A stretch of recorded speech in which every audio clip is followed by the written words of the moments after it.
Okay, so just another disclaimer as I made last week. We're going to be talking a bit about tough subjects, difficult issues that might be things that people don't like discussing or have strong opinions about, so take it in proportions. We're just analyzing these as thought experiments, as you know. Okay, so treat it as that. Okay, so let's dive straight in. Today, what are we going to be focusing on? As usual, I told you last week that the format is taking sort of shape, that we're going to begin each class with me sort of talking about the issue, introducing it, and giving us a bit of food for thought and examining one type of case study in which we analyze it a bit deeper together as a group. After that, we're going to split up into teams again, and we're going to focus on two topics this week. One is going to be on moral dilemmas and hard choices in the context of healthcare, of course. And the third or the second issue will be on AI predictions in the context of healthcare. So these will be the issues that we'll be discussing in the group part of the class, okay? So two groups will focus on the issue of moral dilemmas and one group on AI predictions. And then when we come back to class, and this time I also cut the amount of material for each group to one scenario rather than two, just again to make it easier. It was just too much last time. Okay, so let's dive straight in. We're going to be talking about the uses of AI for healthcare or in healthcare. And this is a huge, huge topic. It raises a lot of really interesting questions. And we're just going to sort of nitpick now in this part to see some of the most prominent applications or worrisome applications. And in order to get us into that I want to start off with this situation here. What we're seeing here is a doctor with a patient.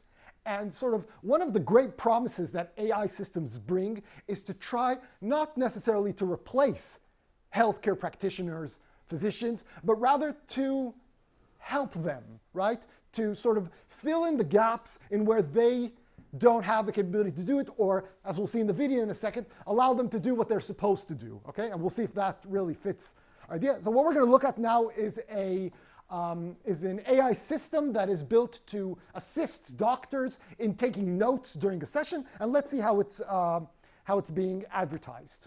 I think it's on the border there, right? There are a lot of concerns, but if it could work, if it could stay private, maybe it is efficient. I was last week at the doctor with my son, and the doctor was just sitting in front of that screen typing. I really could relate to this point here that they were mentioning, right? I felt that he was more busy, making sure that he got down all the notes, and he even told me, oh my God, most of my time I have to spend it typing. So there is a big need for this. Is this the solution? I don't know, it's a question, but it's becoming feasible now, right? So it's very interesting whether we can do it properly or not, right? That's a sort of a question we have to raise.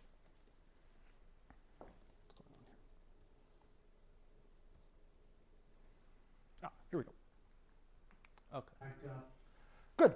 So we talked about sort of aid systems that are supposed to support the doctor. And now let's look at a different aspect, which is the use of chatbots, or LLMs in this case, for providing information to patients or to doctors. Now, we're going to focus a lot deeper on the issue of chatbots. We'll have a whole session to deal with that issue because it's a fascinating topic in and of itself. So let's just take a sneak peek at it here. This is a system or a site called Perplexity. It's a chatbot, sort of ChatGPT style, supposed to give you accurate information. They're advertising themselves as being a search bot, right? So that it gives precise and accurate information. That's the idea. And then this is just an example that I found on the web. Is it okay to work at a computer after a sternotomy?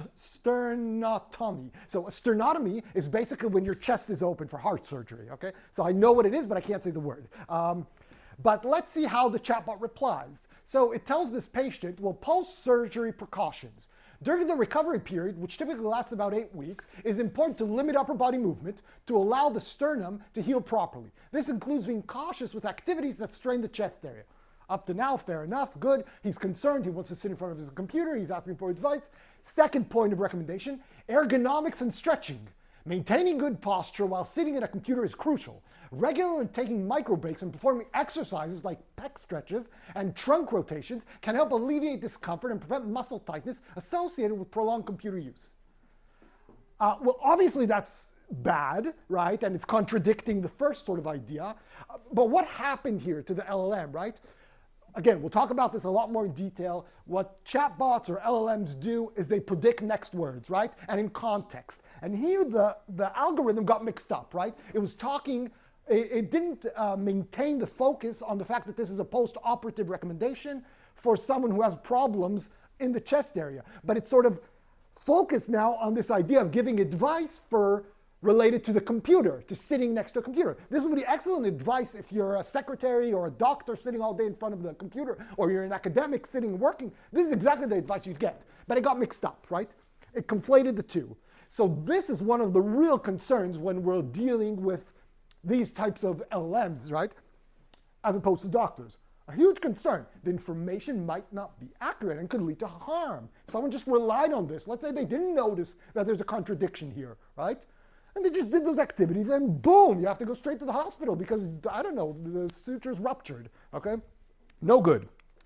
Another example would be when we use deep learning systems or algorithms in order to try and predict certain types of diseases or sicknesses, right? So we're using huge amounts of data in order to try and identify key factors for who is at risk for certain diseases or certain sicknesses. So in this case, this is an article that came out just a few weeks ago. Researchers in San Francisco could identify with 72% predictive power who would develop Alzheimer's up to 7 years prior. So their system could predict 72%, okay, maybe it's not the highest percentage that you would like, maybe you'd want a higher accuracy rate, but 3 out of 4 times they would hit the mark. 7 years, who's going to have Alzheimer's in 7 years? Now think about that. Maybe this won't invent a cure for Alzheimer's, but this is a huge benefit for people. If we can know in advance, think how much you could do in your life knowing that in a few years you're going to be incapacitated, right? It's a crucial thing for providing quality healthcare. We want these things to be successful. So this is excellent if it's really reliable, right? Another example, perhaps on the darker side of things, in Denmark they developed an algorithm to predict how long you have left to live. Okay, so we do this in population level statistics often, right? The life expectancy, we talk about that often, but rarely do we do that per individual. Now their algorithm is supposed to do that per individual, and by looking at your specific characteristics and details, they'll tell you you have an expected, 17 years left to live, 25 years. Now, again, think of the incredible benefits and also harms this thing can do. Imagine an insurance agency using this to screen its new clients and deciding its premiums on this basis. That's not far-fetched. A bank deciding whether you're a good investment or not. A job, should I hire someone who's predicted to die in 5 years? No. Should I get married to someone like that? Should I have a child with that person? So there are huge implications that such a system can be reliable and worked on, and there are huge rooms for errors. Think if a mistake was made in your prediction, and you were told you're going to die in 3 years. How horrible is that? To your mental health? To your family? To your loved ones? Okay. What about algorithmic bias? We talked about this a lot in week 2, and now let's look at an example of one case. Here we have 2 women. This was generated, so 2 women sitting in a waiting room, each 9 months pregnant, one black and the other white. And why did I put black and white? Because we're going to talk about a case in which race played a role in the bias there. Now this case refers to an algorithm that was developed in order to identify risk related to birth. Okay, so let's read it together. If a woman had a cesarean delivery, also known as a C-section, there's a chance that a subsequent delivery can be attempted through a vaginal birth, which is known as vaginal birth after cesarean delivery, or VBAC. However, there are known risks associated with attempting VBAC, such as uterine rupture and other complications. So it can be very dangerous, right? If you had a C-section and now you want to have VBAC, it can be very dangerous. We would like to know what's the risk associated with that. In 2007, the VBAC algorithm was designed to help healthcare providers assess the likelihood of safely giving birth through vaginal delivery. The algorithm considers many things, such as the woman's age, the reason for the previous C-section, and how long ago it happened. However, in 2017, in a study, researchers found the original algorithm was not correct. It predicted that Black, African American, and Hispanic Latino women were less likely to have a successful vaginal birth after a C-section than non-Hispanic white women. This caused doctors to perform more C-sections on Black, African American, and Hispanic Latino women than on white women. So, a bias in the algorithm based on race caused a huge nationwide healthcare statistic to shift. Now, C-sections are dangerous, right? They are very, very, very painful. It takes recovery time. It is not, it's a very common surgery, right? But it's not easy to go through. Doctors typically recommend natural birth as the safer option and the healthier option for the woman. And we see here, because of this algorithm, let's see how it worked out in the statistics. So race-based and BMI-based, if you had a BMI of 25 and you were white, it would say you have a 61% chance to succeed in vaginal birth after C-section without a problem. Whereas if you were Black, it dropped to 45%. So you see, that's the distinction. And Hispanic, 44. Again, as the BMI went higher, as your health index showed that you're less healthy, in a sense, the percentages come closer, but there's still a big gap. And this big gap, caused by the algorithm, led then to a way bigger amount of C-sections being done to Black and Hispanic women. So that's the impact of algorithmic bias that can happen in real life.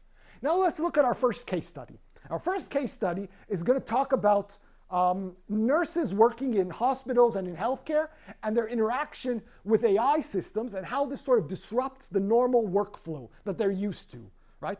These types of technologies are often called disruptive technologies. And we need to understand that's not always a negative thing. Disruptive in this sense means that it changes the way we're used to handling things. That can be good, that can be bad.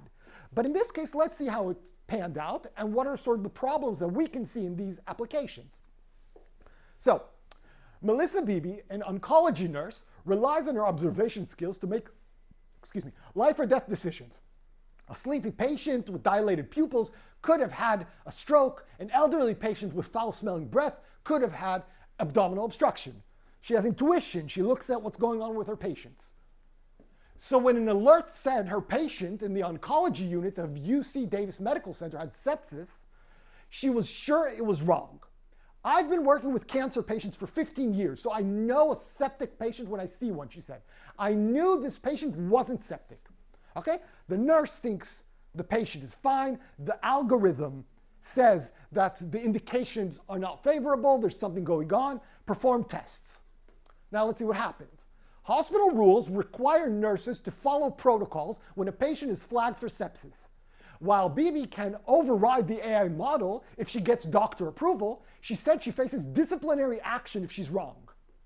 So she's de-incentivized to override the system, right? Because if she's wrong, she gets punished.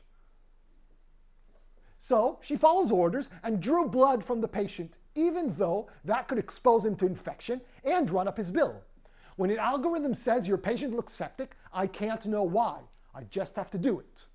Okay? This is that black box problem we were talking about a few times, right? The algorithm doesn't explain to us what's going on, it gives us an answer. As she suspected, the algorithm was wrong. I'm not demonizing technology, she said, but I feel moral distress when I know the right thing to do and I can't do it. So notice a few things. She's de-incentivized from overriding the system. There's a sort of protocol built in. So the hospital thinks that the system is more reliable than the nurses. The implications for the patient can be dangerous. Drawing blood is very dangerous for a cancer patient who's in bad condition.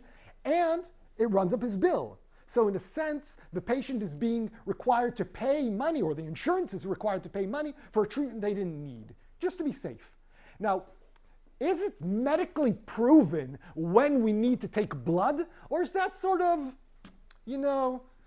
let's see what's going on.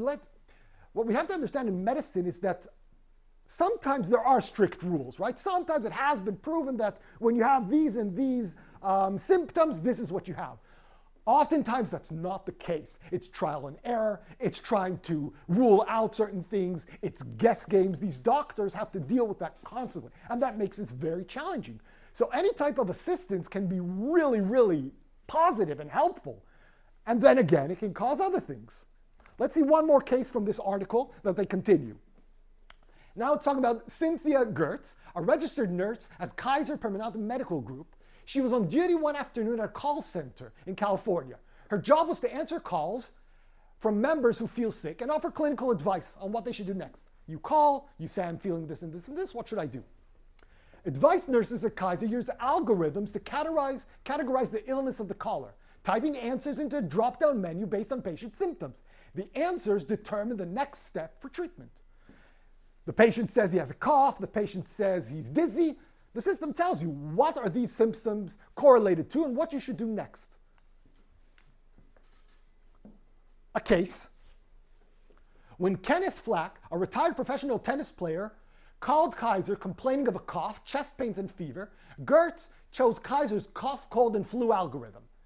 That protocol doesn't provide an option for an emergency room or in-person doctor visit unless the patient was spitting up at least 2 tablespoons of visible blood. So it has a metric that it sets, right, a symptom that needs to be met in order for this to qualify as a serious enough case to bring that patient in. Since Flack wasn't doing so, the nurse followed the algorithm's directions to schedule a phone appointment with the doctor several hours later. Flack was later diagnosed with pneumonia, acute respiratory failure, and renal failure, and died several days later. So a tragic case, right? Then there was a trial, or they were sued, and they went to arbitration. The arbiter in the case held the nurse responsible, deciding she should have exercised her clinical judgment to override the algorithm. So we talked a lot about responsibility gaps. We talked about mistakes in AI systems and who's going to be blamed for it. The nurse was held to be responsible. She didn't meet her duties of using her clinical judgment and understanding that this is a more serious situation that the algorithm somehow missed. Pressured by this policy, Nurse Gertz viewed it as a directive to follow the algorithm. The nurse, notwithstanding the Kaiser policy, owed a duty of care to provide a reasonable nursing assessment. Kaiser, as the nurse employer, was ordered to pay the family about $3 million compensation. In a written statement, Kaiser said the algorithm's recommendation are guidelines for triage, not directives, and nurses are expected to adapt them to the unique needs of each patient. Nurses have the authority to override protocols based on clinical judgment. So what are we seeing in these two cases? We're seeing a conflict between the medical staff, be it a doctor or a nurse, in this case, nurses, what's going on with the patient, and an algorithm providing recommendations. And in the background, we have certain kinds of managerial protocols, certain kinds of incentives given to the employees, how to act. What is the disruptive nature, remember, positive and negative, of these types of systems? What kind of problems could this raise? Now, let's not talk about how we adapt to those problems. Let's first just try and think of them and identify them. A lot of these can be overcome, but let's try and analyze them. What are your impressions from these cases? Yes, and it's funny that you brought that because that was my first one. De-skilling, this is called. They're not skilled enough to decide anything now. It's not necessarily that they just feel like it. They might actually not be skilled enough, right? Remember Bibi. She's worked 15 years based on her intuition, her gut feeling, how she assesses the situation. A nurse that starts today won't develop those instincts, right? So it's not just that, you're raising great points, but think further down the line. The new generation of nurses just won't have those skills maybe. What else comes to mind? No, you're absolutely right, of course. No explanation, right? It's a glaring problem. What else did I write here? I wrote over-reliance, we mentioned that, and I wrote agency washing, right? So we saw that a bit with this, with the company that said, oh no, it was the nurse who had the responsibility to do this. And in these situations where there's no authority, there's de-skilling, we suddenly don't know who can or is responsible for those situations. And for the company, they're incentivized sort of to create these gaps often. And we see this especially in morally dubious situations, right? They're incentivized to take these gaps as opportunities for the company to sort of back off and say, whoa, we didn't do it. It was the employee, right? It's not the company. Okay, so that was just a case study that we went through together, and now we're going to split up into groups and discuss these other issues. Okay, and this time I'm going to want each group to participate when we go over the scenario with the larger group, okay? So let's start. We're going to now focus on the issue of moral dilemmas and hard choices. And I sort of heard snippets of the conversation. I think you guys brought up a lot of interesting points, and we'll see how it comes up here. And please bring it to the discussion. So the first question that these groups had was, what is a moral dilemma? And here I want to talk about another concept known as a moral conflict. And I want to distinguish between these two notions of a moral conflict and a moral dilemma to help sharpen the distinction between them. So there's a famous scenario, we talked about this last week, of a child drowning in a pool and a guy passes by and he has to choose, do I save the child or do I opt not to save it in order to not get my shoes wet? And we said, well, obviously you need to save the child, but let's see. So this time I prompted, again, the exact same prompt as last time, but I got a new image. I don't know why it keeps giving me black and white. I have no idea why. And then the alternative is a professor wearing a suit walking down a forest path in a hurry. So the dilemma, or conflict this time, is the professor is in a hurry to his class. He's going to be late. If he stops to save the child, he'll be late for his class. Now, the professor has an obligation towards his students, right? If I don't show up here, I've done something blameworthy or something irresponsible. I've somehow done something inappropriate towards all of you. I have a responsibility to be here on time, to give to my class, and so on and so forth. So he has a moral obligation to get on time to class, right? He also clearly has a moral obligation to save the child, right? So this is what we would call a moral decision-making situation. And now we want to diagnose, is this a conflict or a dilemma? Now, when we think about conflict, what we're thinking about are two morally based options in which the answer is clear-cut. Okay? The answer here is clear-cut. He should be late for class. He should save the child, right? Does anyone dispute that? Does anyone want to try and present reasons why that's not correct? No, it's clear to everyone. Really? Okay, it's clear to everyone, and this is why it's called a moral conflict. We have two moral obligations. One is weightier, stronger, more important than the other. It overrides the other. Until we call it a conflict with a winner, right? When we have a conflict where there is no clear winner, where we're unsure what is the right thing to do in that case, then we refer to it as a dilemma. And in order to bring out that intuition in our minds, I brought here another video. Now, I want to give you all a bit of a warning because this is a very disturbing video. So it's from a movie called Sophie's Choice. It's a Holocaust movie about a scenario where the mother, Sophie, is arriving at Auschwitz with her two kids, and she's confronted by the guards. And let's see what happens. I'm just warning you in advance so that you're all mentally prepared to deal with this. Okay, but here comes the video. Let's see what's going on there.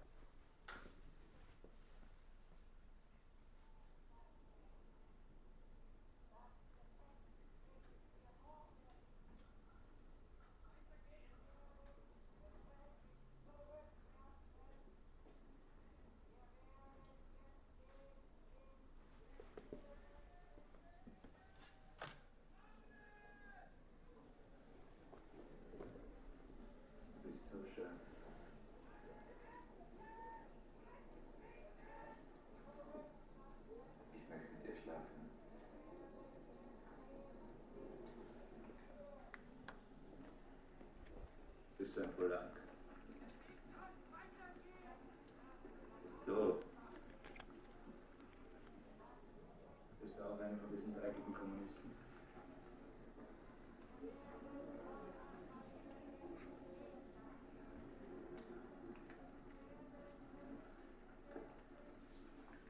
Ich bin eine Polin. Bin in Krakau geboren. Ich bin keine Jüdin. Auch meine Kinder nicht. Sie sind auch nicht jüdisch. Sie sind beide rassenrein. Ich bin Christin. Ich bin streng katholisch.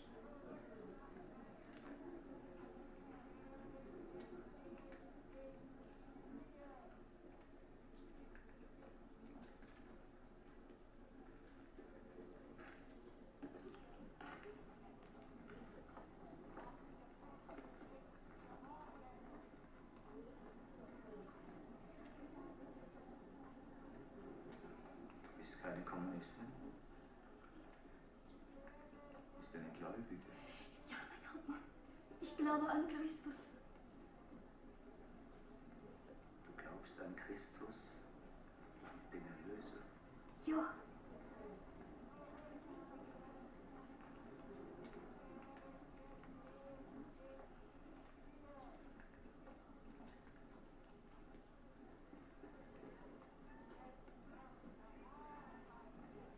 Sagt er nicht. Lasst doch die Kinder und verwehret ihnen nicht, zu mir zu kommen. Hm? Du kannst eins von den Kindern behalten. Wie bitte? Du kannst eins von den Kindern behalten. Das andere muss weg. Wollen Sie mir sagen, was ich wählen muss? Du bist ein Polack und kein Jude. Also, hast ein gewisses Vorrecht.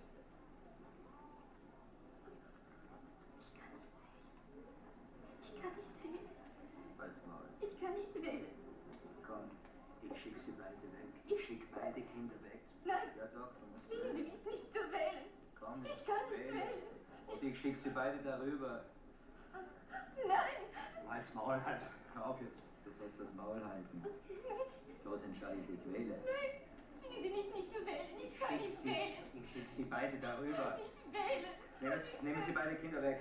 Nehmen Sie meine Kleine. Nehmen Sie meine Kleine. Nehmen Sie das weg. Tschüss.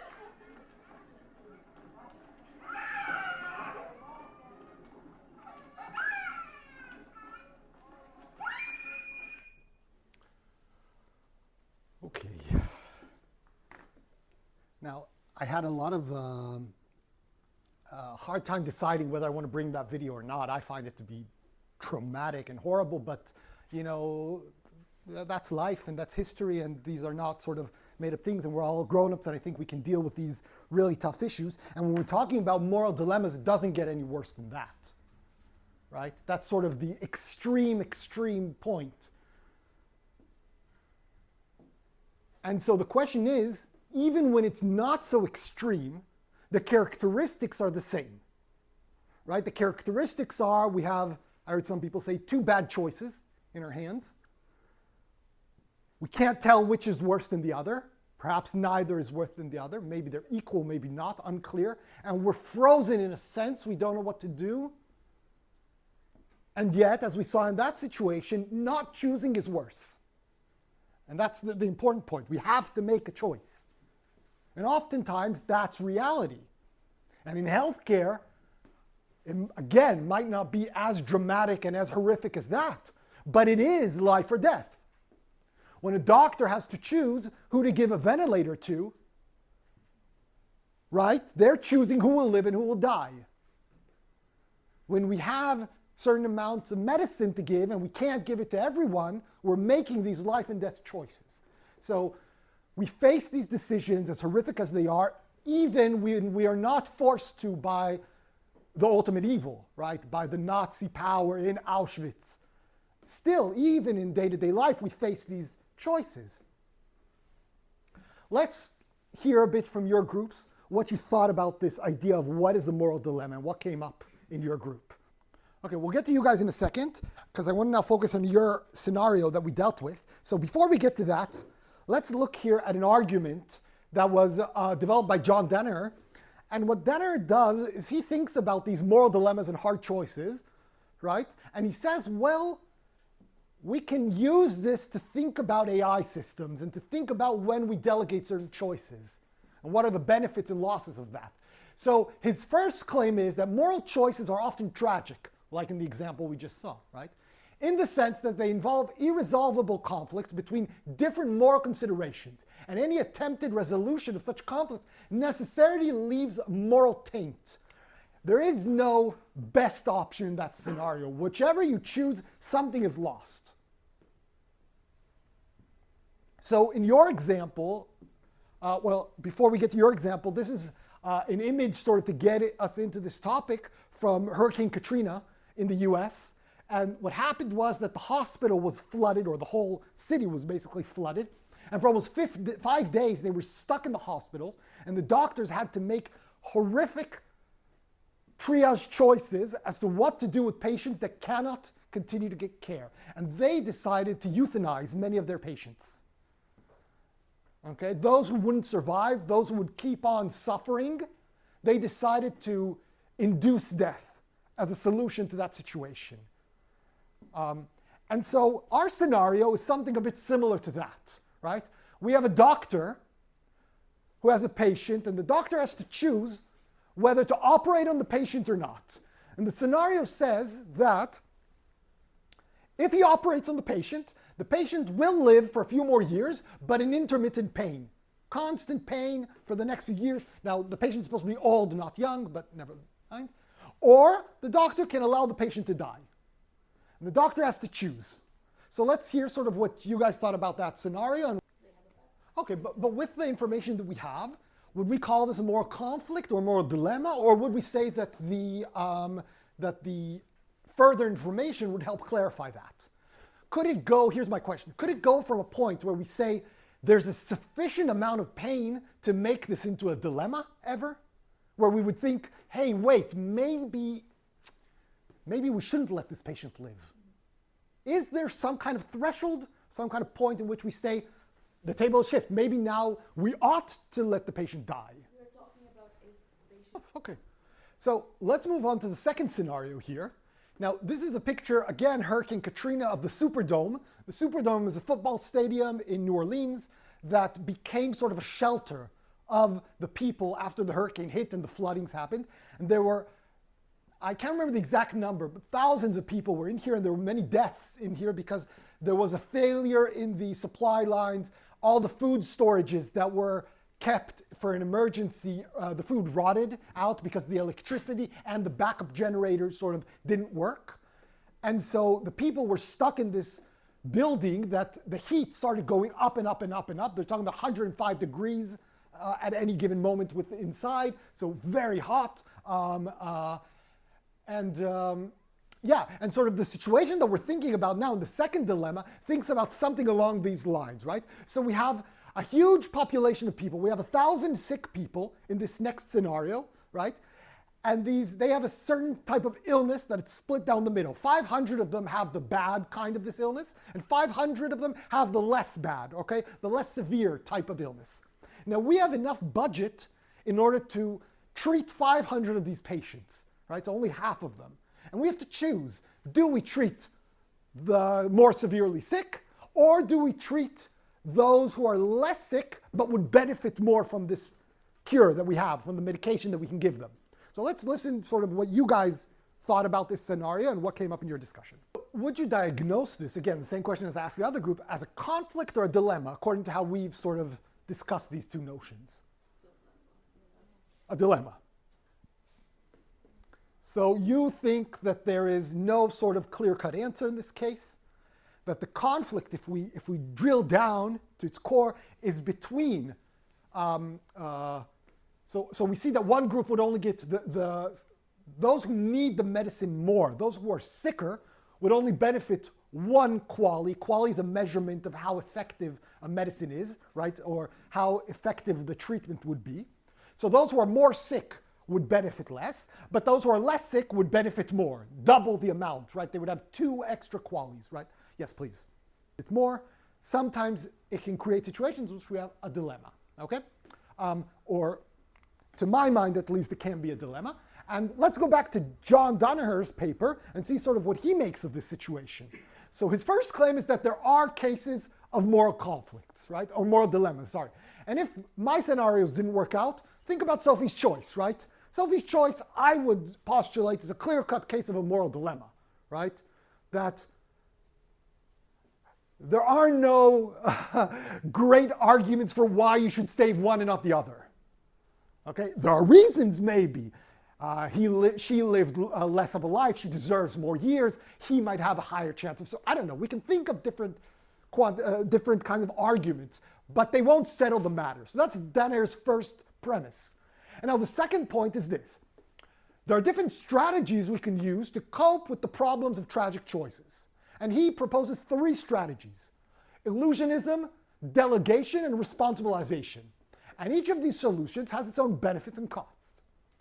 Now, when you groups both thought about whether an AI should be involved, now we're sort of starting to get into that, right? So if we involve an AI, it would be probably as this second form, this delegation form, right? To take away the decision.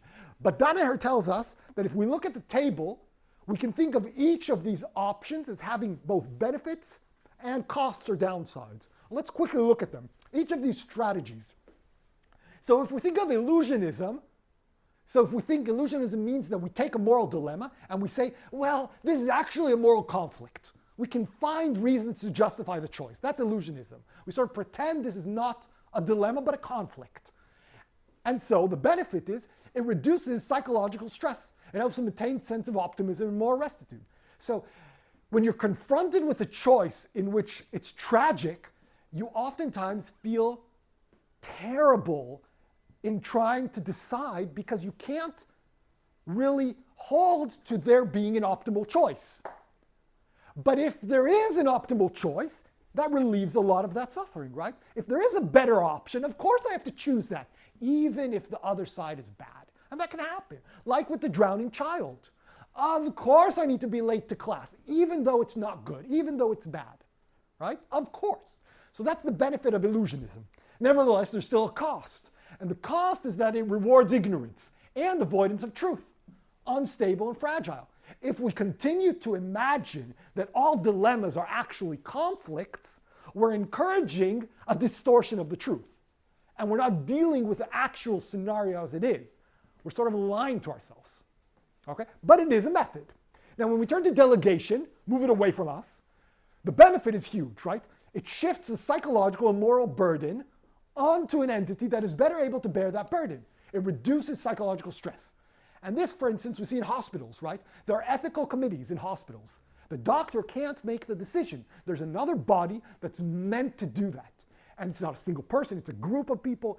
All these issues are not only built in order to make the choice better, perhaps, but also to protect the doctors from having to constantly make life or death choices and have that burden on their shoulders, right? So we find institutional ways to delegate. What is the cost of this?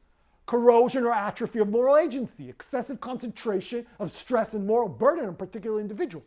If we constantly delegate from the doctor to the ethics committee, well, at some point we would say the people in the ethics committee are suffering also, right? How many times do they have to choose between saving which child in a scenario? It's horrific as it is. Maybe once is enough. Furthermore, once we delegate moral decisions, there's some kind of loss in agency. Remember we talked about de-skilling. We might lose that capacity of making these hard choices eventually. And so the third option is what's called responsibilization, taking responsibility. The benefit, of course, is it develops moral agency and virtue, accepts reality as being tragic, and embraces compromises. There is no best answer. This is the choice I'm going to make. I'm going to stand behind it. I'm going to embrace the fact that I'm in that situation and taking responsibility. Think of politicians, right? This is the classic case. Assuming they're not corrupt and horrible, okay, whatever. Politicians essentially say, put your trust in me and I'll make the right choices, ideally, right? They're going to take responsibility to navigate the ship, to lead us forward. That's responsibilization. But again, what is the cost here? There's a danger of scapegoating, assuming more responsibility than we rightfully deserve to bear, and psychological and physical distress of excess blame and punishment. If I constantly take responsibility for moral conflicts or moral dilemmas, at some point, this is going to catch up with me. At some point, I'm constantly being scapegoated, right? It's my responsibility, even though this was a moral dilemma.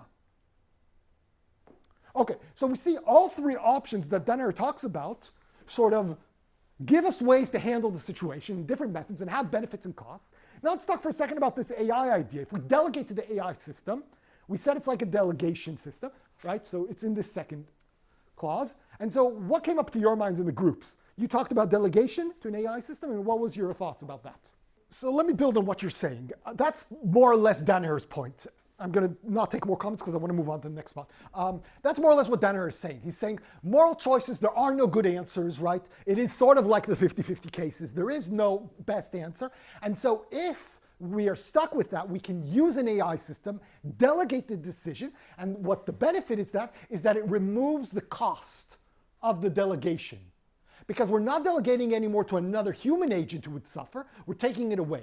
There is no good choice in this scenario, there are only bad choices. Let's give it away. And then his third claim is that, and he depends on this idea of responsibility gaps that we touched on last week.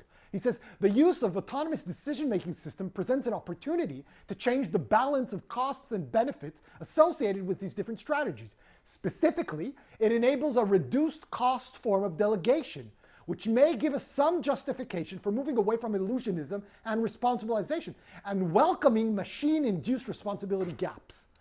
Because a machine cannot be held responsible for its decisions, it cannot suffer like humans. And in these moral dilemmas where you will always be blamed because there is no good choice, someone is going to be angry at you.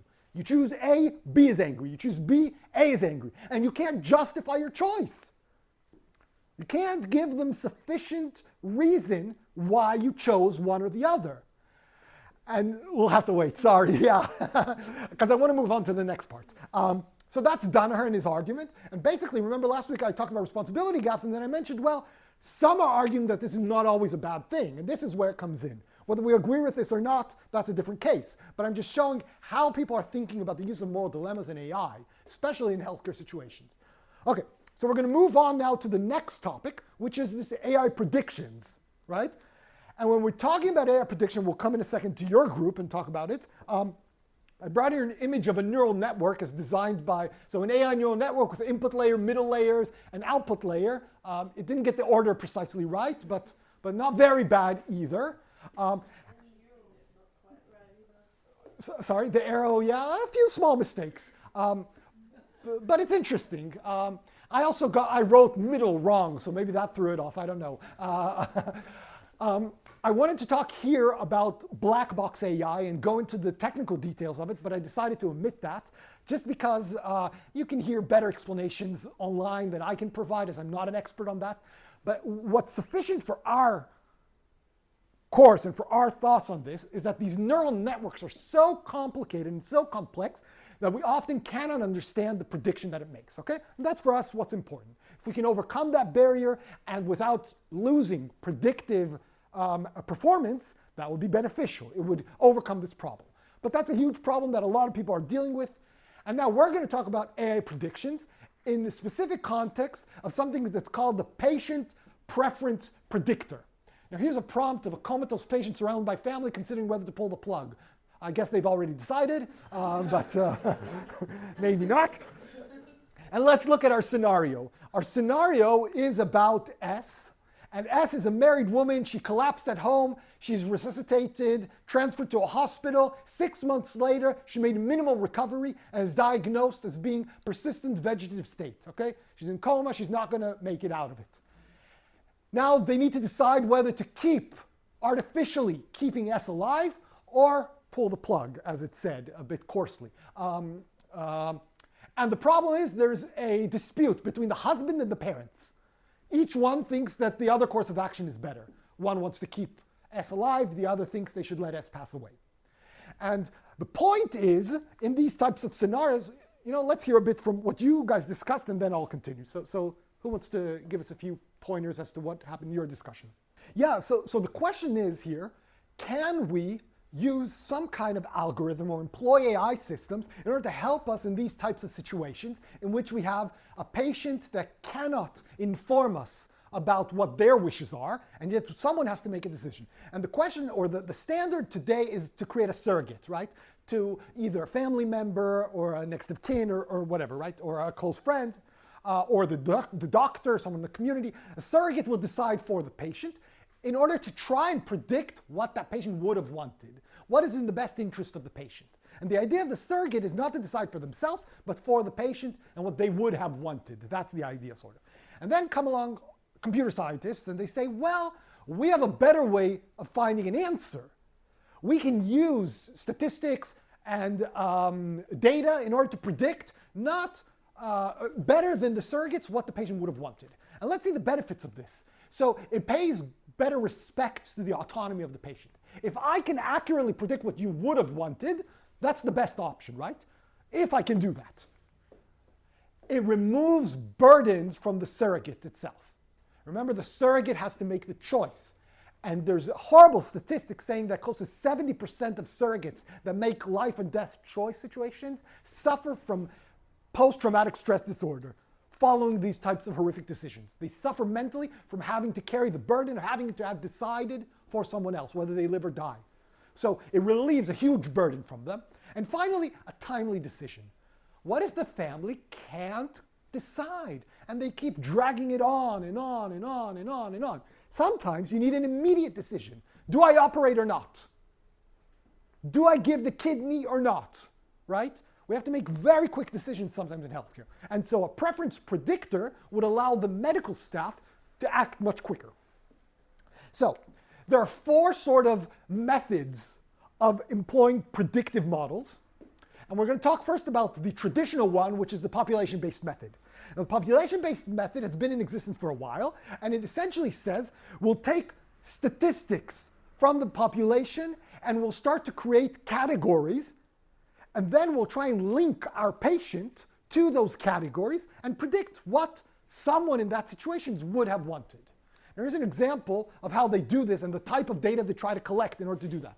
So they look at sort of socio-demographic factors like gender, age, race, ethnicity, blah, blah, blah. They look at physical and social functions, so perceived current health, perceived current quality of life.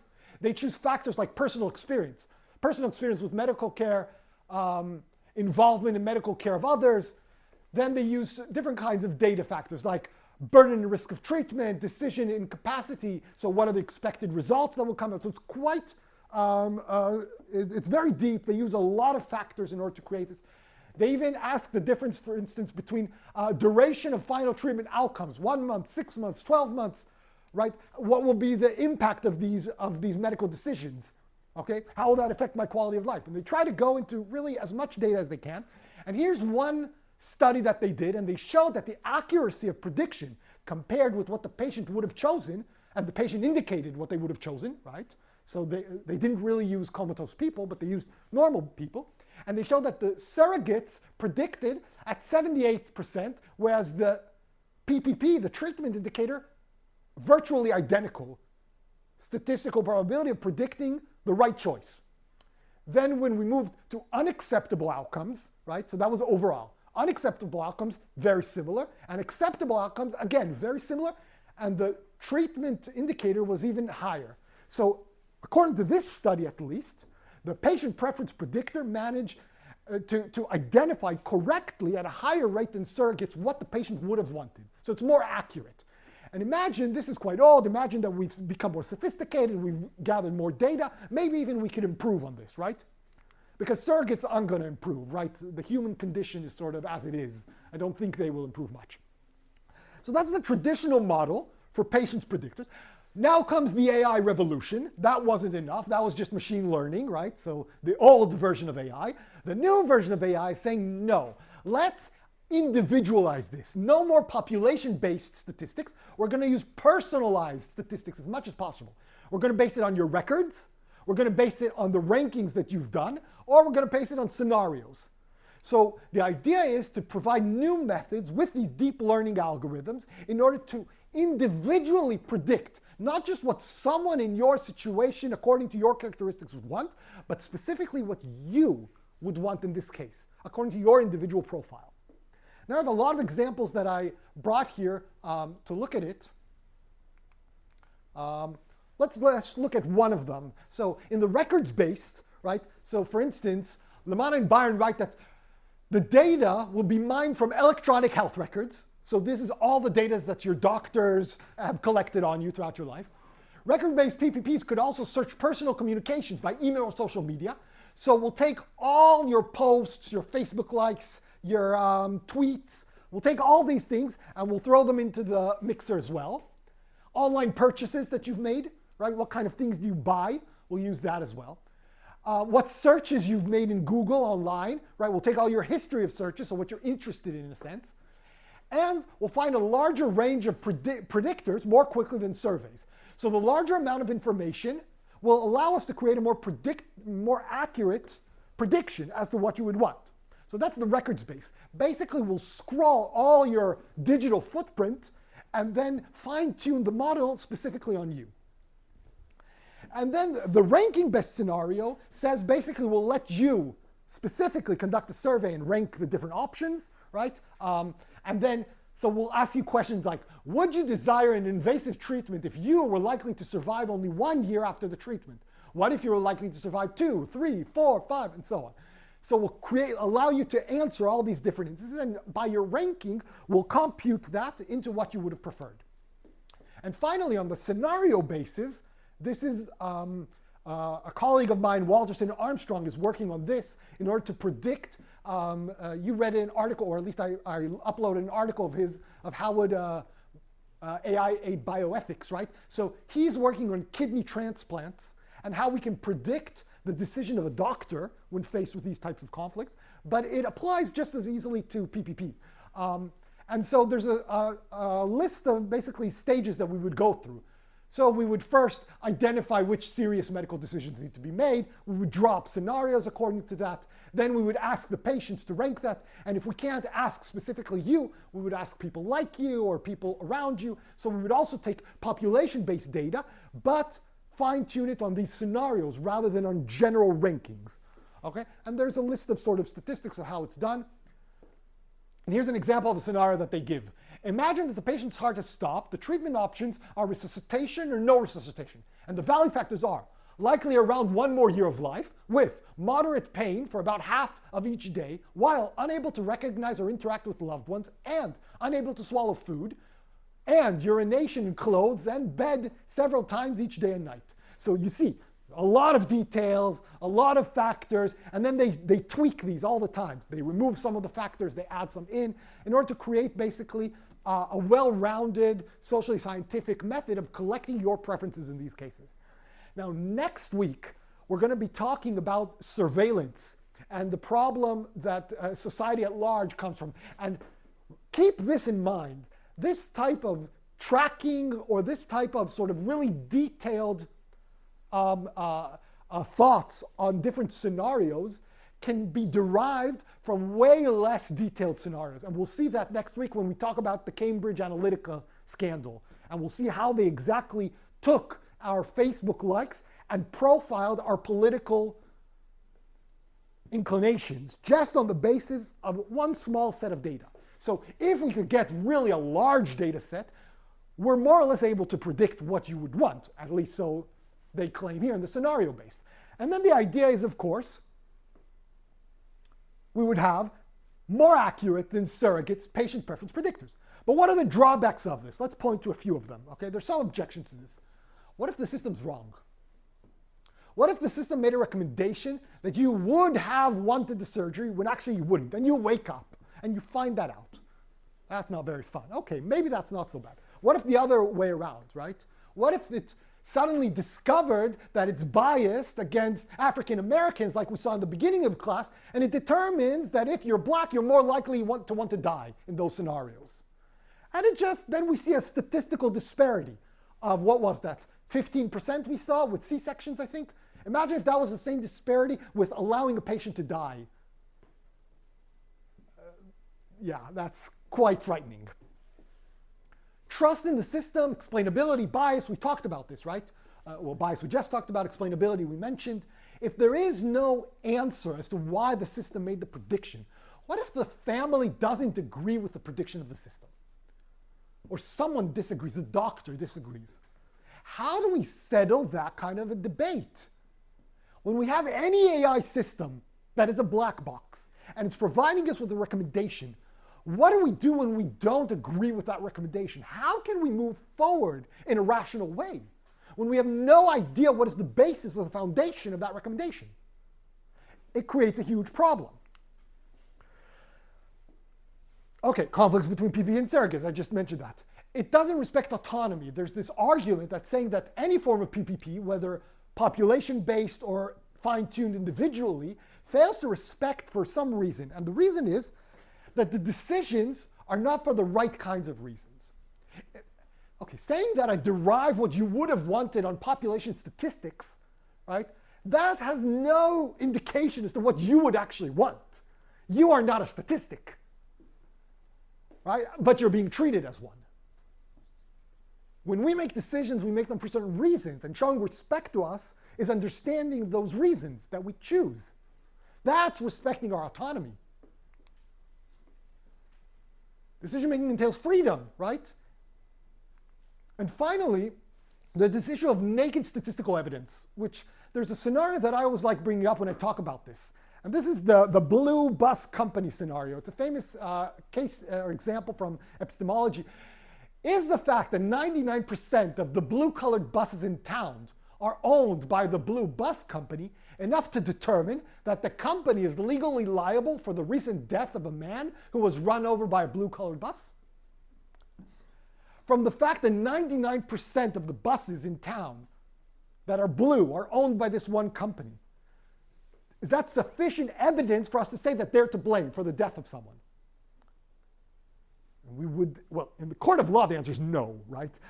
We would hope that it's not, because that's, right, not a proper way for us to prove the case that someone is liable or has guilt, right? So naked statistical evidence is a huge problem when we're trying to predict preferences. We are treated as the blue bus company when these PPP decides what I would have wanted. No, it doesn't predict what I would have wanted. It predicts what the model shows that something with those characteristics, and I'm saying something because it's not a human, right? It's a data footprint, what that something correlates with. That's what the model shows us. And we say, this is a prediction of what you had wanted. That's external to the system. That's our analysis, interpretation of it. Okay, so look, we tried to touch on different factors in healthcare. We talked a bit about predictions. We talked a bit about moral dilemmas and conflicts, which come up very often in medicine and in healthcare. So I hope sort of we got around this notion. Next week, as I mentioned, we're going to be focusing on surveillance. So get on your tinfoil hats for next week and start reading George Orwell again, whoever hasn't, because next week we're talking about Big Brother, and we're going to look at all the risks associated with being constantly watched. Okay? So thank you very much, and I'll see you all next week.